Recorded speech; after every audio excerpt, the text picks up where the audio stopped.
War and deception go hand in hand. I'm reminded of a story from history class about one of the greatest military commanders, Hannibal Barca, his defeat of the much stronger Roman army using something as silly as campfires. The Trojans did the same thing in a much more well-known story, with a dumb wooden horse acting as a gift. Ha! Can you imagine falling for that one? But they did. That's why no matter how strong you think you are, overconfidence is never a good look. Sun Tzu says all warfare is based on deception. But what if you don't even realize you're in a battle? Like, what if there's this giant chess game happening around you, and you have no clue? I guess that would make you a pawn, or even worse, not even a pawn. Just some random piece on the board, moving around with no purpose at all. Like a piece of scenery. An NPC, faceless, dumb, unaware of the game or effects of the things around them. Outside of Ralphie's shop that night, it hit me. I was on a battlefield. I just hadn't realized it yet. And to be honest, figuring out that I was stuck in some kind of cat and mouse game where nothing around me was what it seemed, totally threw me off. It was scary. That night, the quiet streets of Harrisburg didn't feel so quiet anymore. They felt different, darker, like something sinister was lurking just out of sight. Shh, quiet. What is it? It's Miss Donald and Ralphie. Noah and I crouched by the window, peeking through a tiny crack in the shade. It wasn't much, but it was just enough to see what was going on inside. Ms. Donald, our algebra teacher, and Ralphie, the guy who owned the shop, were wrestling some tall dude into a chair. He looked rough, like mid-40s, with light stubble, a backwards hat, khaki shorts, and a plain white t-shirt, and he was not going down easy. He thrashed against them, trying to break free, but somehow Ms. Donald and Ralphie were way stronger than they looked. They forced him down and started tying him up with rope like they'd done this before. As he fought, something around his neck swung back and forth. A badge. My heart pounded as I squinted to read it. FBI. Agent Baker, you shouldn't have interfered in our business. Ralphie, tie those restraints even tighter. I don't care if it hurts him. He's been a bad little human. Okay, I'm trying here. He's actually pretty strong. You'll never get away with your plan, even if you do get rid of me. Killing me accomplishes nothing. Actually, killing you accomplishes everything. We don't need any more of your agents sniffing around here. So we kill you and continue with our operation. By time anyone notices you're missing, it will be too late. Or even better.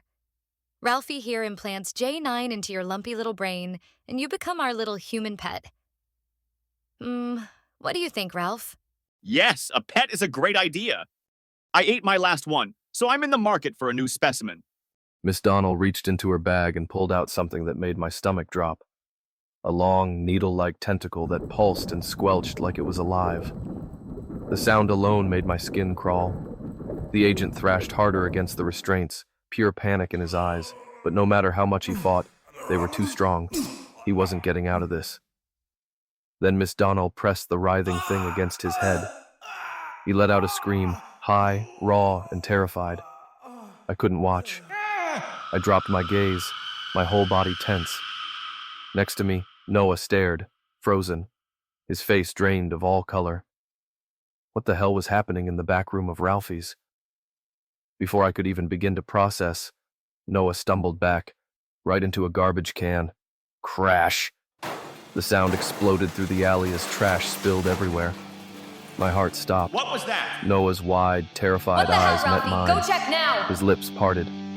Only one word came out. Run.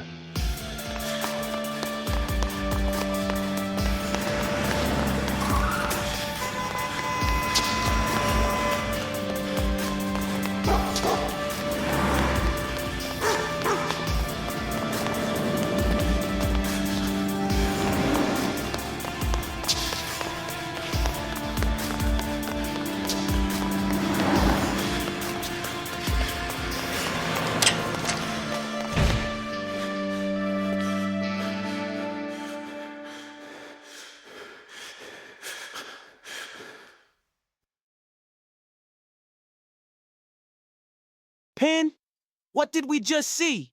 I don't know. Miss Donald, Ralphie. What were they? What are they? Bro, I don't know. Not human. We're dead. We're dead. Please tell me they didn't see us. I have no idea. I just started running. She put an alien tentacle in his brain, bro. In his brain. I'm too young to die, man. Stop, we're not gonna die. This must be some sort of prank.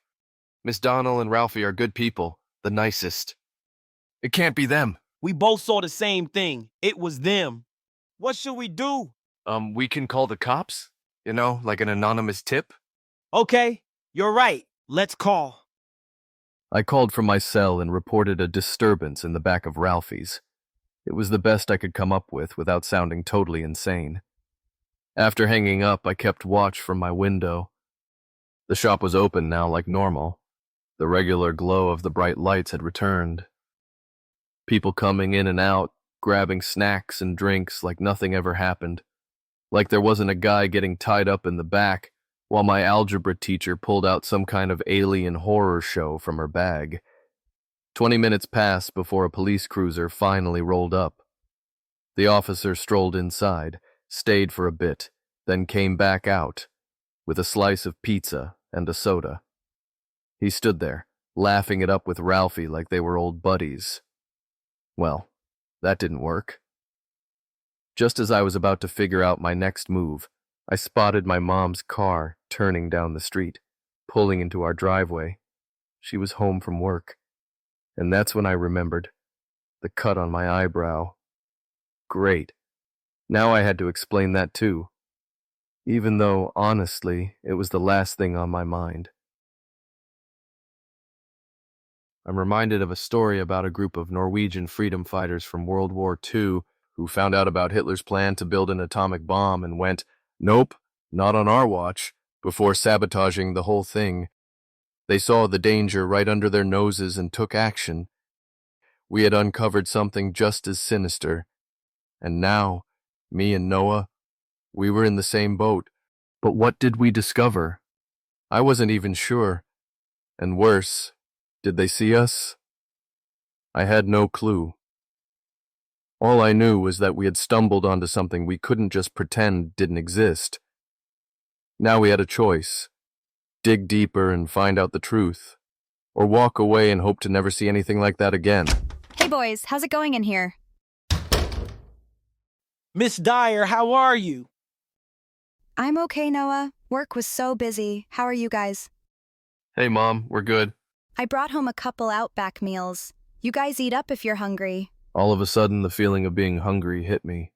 I had forgotten all about getting dinner. The Outback meals from Wallabies were really good. Smoked bacon on top of a cheeseburger, side of fries, and a delicious sponge cake coated in chocolate and coconut for dessert. Yum. Pendleton Dyer, what on earth happened to your eye? Did you get into a fight today? Yeah, kinda. Some boys jumped me after school. Oh my god, you gotta be kidding me. Was it those crazies again? Yeah, it was. Don't worry about it, though. It's nothing. Nothing? Miss Dyer, you should have seen him. He took on 3 guys by himself and was winning. Marco had to peel him off a kid. It was awesome.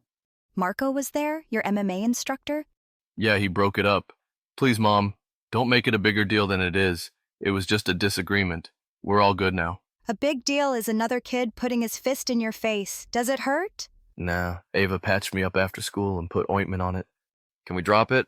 I've had a rough day. Just want to eat if that's cool. That girl Ava is such a sweetheart. She always takes care of you. I'll drop it for now. But we need to discuss this more later, okay? Yeah, okay.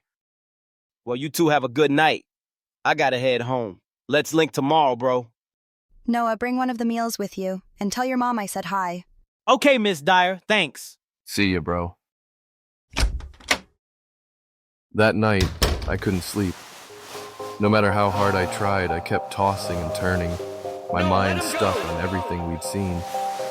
When I finally drifted off, my dreams turned into straight-up nightmares.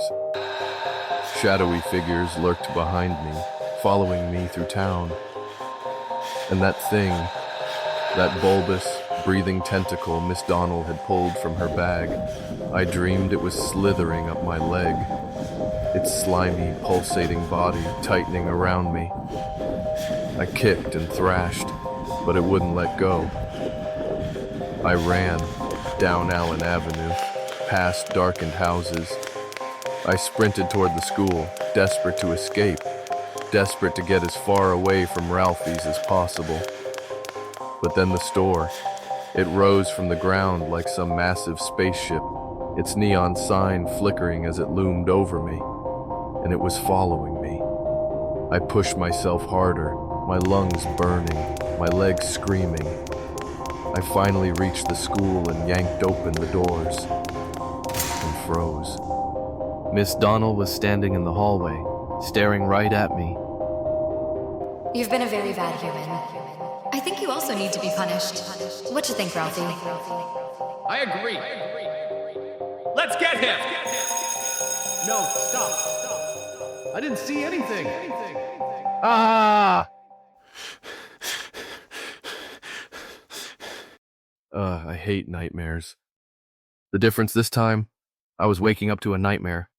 Reality was just as terrifying as the dreams, maybe even worse.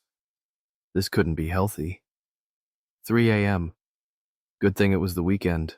I wasn't going back to school. Not tomorrow. Not ever, if it meant facing Miss Donnell again. How was I supposed to just sit through algebra like I hadn't seen her tie up an FBI agent and slap some wriggling nightmare creature on his head? I sighed and grabbed my phone, hoping some music might calm me down. That's when I saw it. A text in mine, Noah and Ava's group chat, sent at midnight. From Noah. Emergency meetup tomorrow. Secret spot. 10 a.m. SOS. Big emergency. And then, just to drive home the message, he ended it with a skull emoji.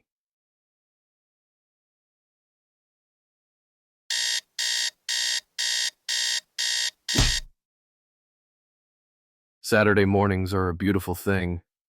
Waking up slow, cracking open the window to let in the sounds of the busy city outside. Normally, Mom would have the day off, but lately, she'd been picking up extra shifts, something about saving up for a trip to Hawaii. Downstairs, I could hear her cooking breakfast, oldies playing softly on the radio. The smell of bacon and coffee drifted up to my room, mixing with the warm sunlight streaming through my window. For a second, everything felt normal. Then I checked the time. 9:15. Crap. I had to shower, get dressed, and meet Ava and Noah at 10. No time to waste.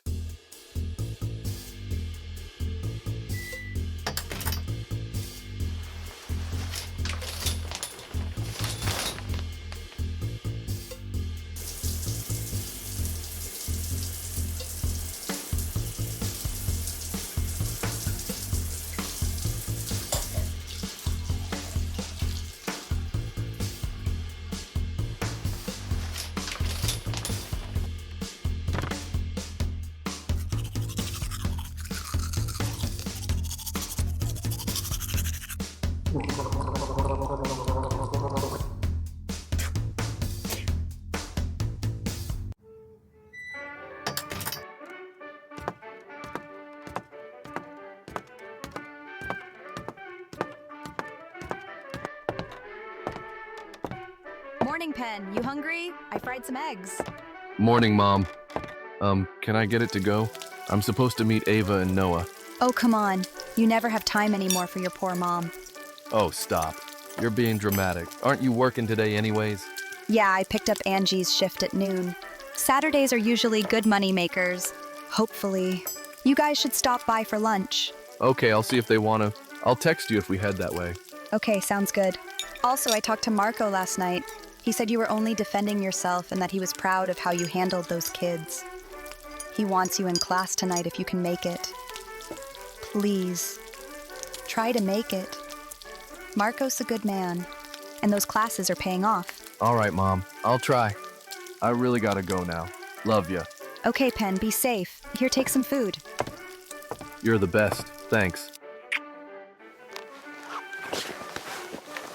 I opened the door and stepped out onto the stoop, the city buzzing around me. The morning air was warm, the streets already alive with people going about their day like nothing was wrong. like the world was still normal. I started south, down Allen Avenue, past Ava's house, thankfully, in the opposite direction of Ralphie's shop. No way was I ready to walk past that place again. Not after last night. Morning, Pen. Morning, Mr. Randall. Our meetup spot was at the park, by the lake, at a picnic table hidden behind a wall of thick bushes. It had always been our go-to place, a secret little hideout where we'd planned dumb adventures, played games, and wasted time like kids were supposed to. Hey, buddy. But as I walked through the streets, something felt off. This city, the place I'd grown up in, my playground, felt foreign now. Despite nothing looking different, everything had changed. I was on a battlefield, and now I knew that.